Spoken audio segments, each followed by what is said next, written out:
Oi, Santo Antônio. Sou eu de novo. Você já sabe o que é, né? Ano passado não deu certo, mas eu espero que esse ano dê. Eu sei que esse ano vai ser um pouco difícil por conta da pandemia, né? A quarentena e tal. Mas o senhor dá um jeitinho aí. Interceda a Deus por mim, porque o negócio tá difícil, viu? Ó, hoje eu não vou pedir muita coisa. Eu só queria que ele não fosse muito magro, nem muito gordo. Mas também não precisa ser muito alto, nem muito baixo. Também nem muito novo, nem muito velho. Bastava apenas ter todos os dentes. Não precisa ser tão bonito, né? Eu queria pelo menos que fosse um EJista, porque EJista, né, tem um ar especial. E ele conhece mais a fundo Jesus, né? Porque ele fez EJC, então... E ele tem que ter paciência também, porque quem é da JC tem que ter paciência. E quem é JC é um bom servo, né? Então, seria uma boa.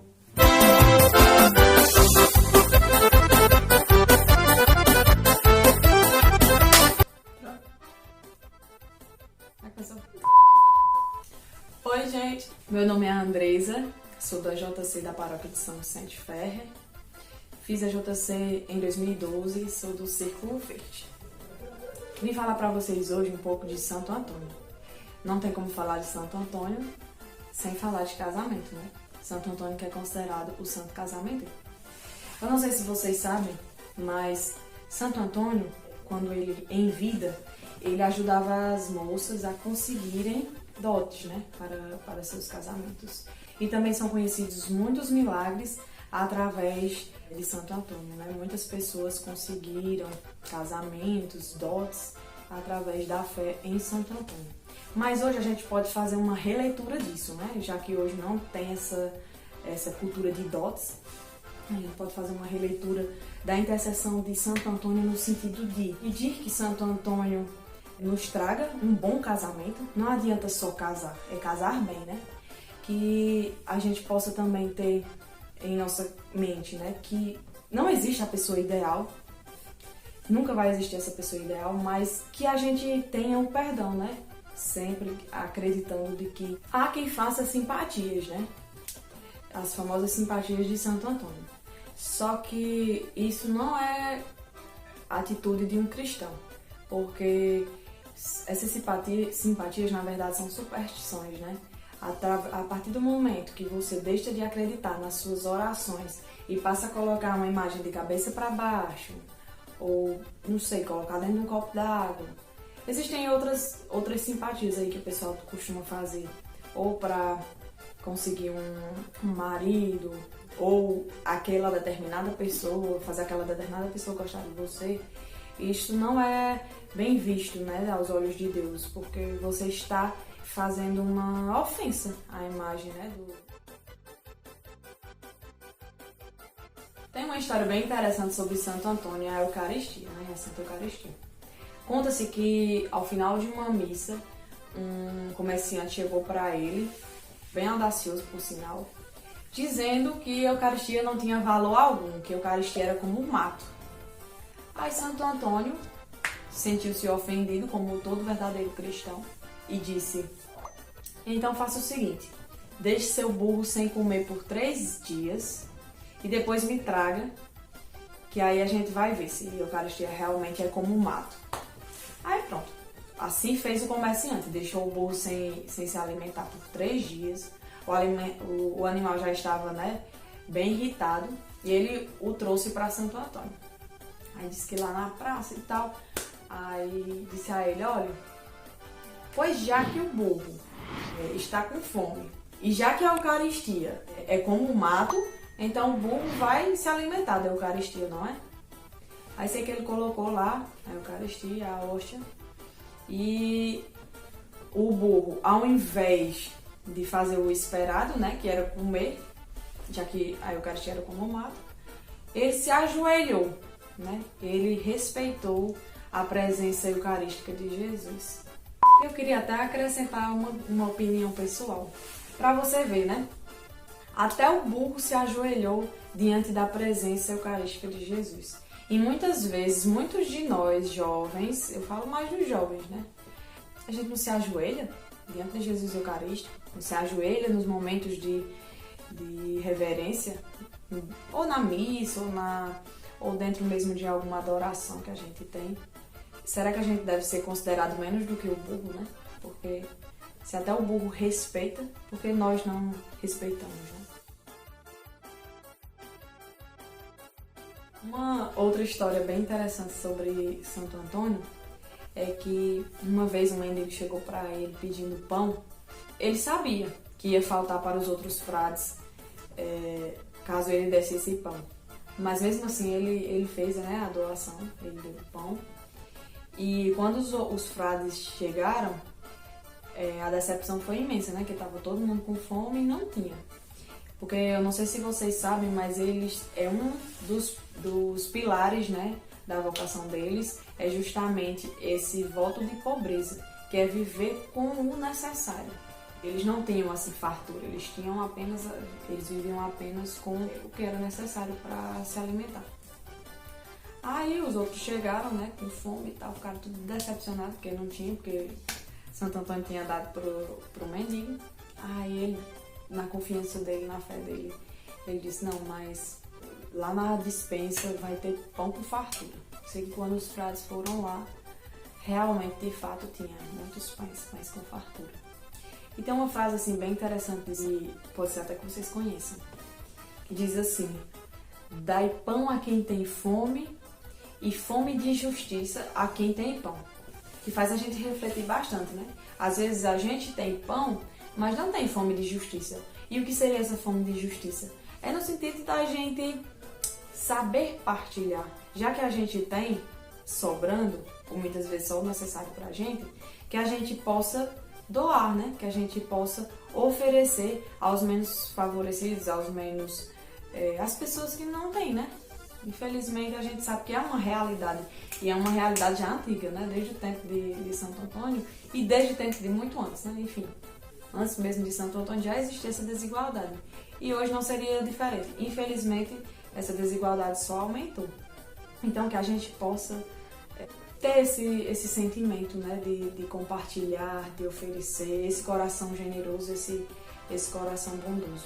Pedir para Santo Antônio que ele possa nos inspirar nesse sentido sempre, né, nos dando um bom coração.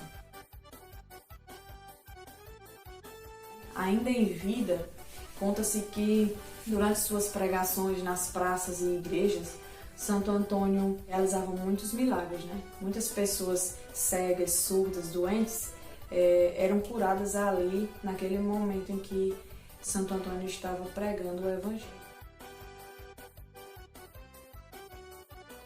Santo Antônio nasceu na cidade de Lisboa, em Portugal, no ano de 1195 e morreu na cidade de Pádua.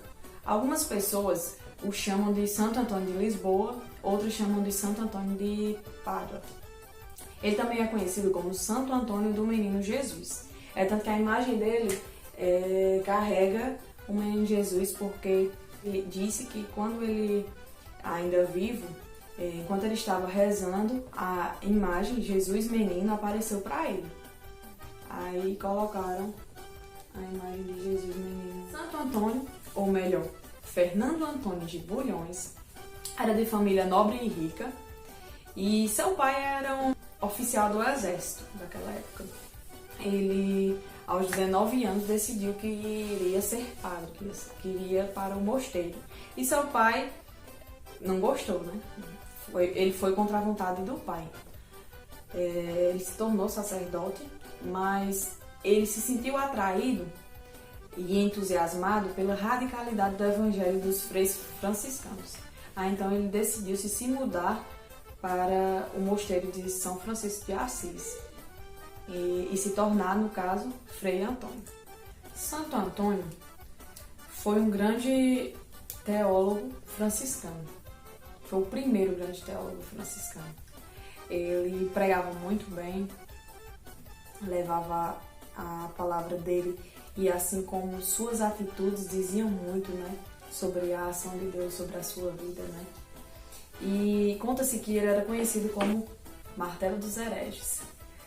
Martelo dos Hereges porque ele conseguia refutar os infiéis que chegavam com heresias, né, que chegavam com coisas que ofendiam a nossa fé, com palavras que ofendiam a nossa fé, e ele conseguia assim, muitas vezes, converter essas pessoas, mostrando a verdade do Evangelho, mostrando a sua vida também, né, como modelo. Conta-se também que muitas vezes ele ia pregar, né, nas cidades, né, e uma dessas ele entrou numa cidade e lá as pessoas não lhe deram atenção. Aí ele disse, pois espera aí. Foi pregar para os peixes. Aí disse que quando ele estava lá à margem do rio pregando para os peixes pararam, ficaram todos ali na superfície, atenciosos. Aí ele dizia, até os peixes, criaturas irracionais, honram o nome de Deus. E os seres humanos não querem nem ouvir falar de Deus. Muitas vezes a gente é assim, né? Às vezes quando é para falar de Deus, a gente foge, a gente não quer ouvir. Então, gente, essa foi um pouco da história de Santo Antônio, né? Alguns fatos, curiosidades sobre a vida dele, que a partir de agora, né, ao saber mais um pouco sobre a vida deste santo tão importante, né, este martelo dos hereges, que nós possamos lembrar da sua radicalidade no Evangelho, lembrar da sua humildade, do seu comprometimento com a Eucaristia, que nós possamos seguir os passos, né, de Santo Antônio. E que nós possamos também se desapegar um pouco, né, dessa imagem de apenas santo casamenteiro e lembrar, né, que ele foi um bom homem, que ele é o santo dos pobres, que ele é o santo das coisas perdidas, protetor das coisas perdidas.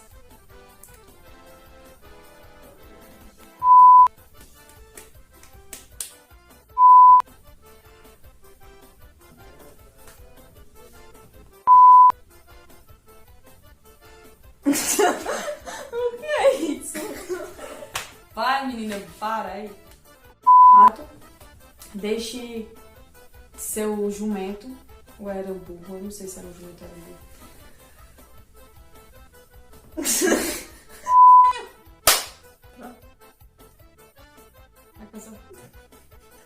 Começou com tu grito. Vai. Então, gente, esse foi um pouco, né, da história de Santo Antônio. Esse foi um pouco. Não, esse não foi um pouco. Apaga isso. Mas...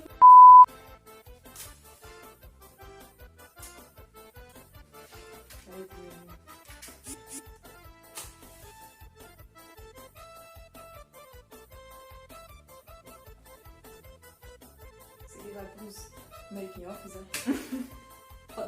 Pode cancelar. Vai, André, você continua. Minha filha, pausa e começa de novo.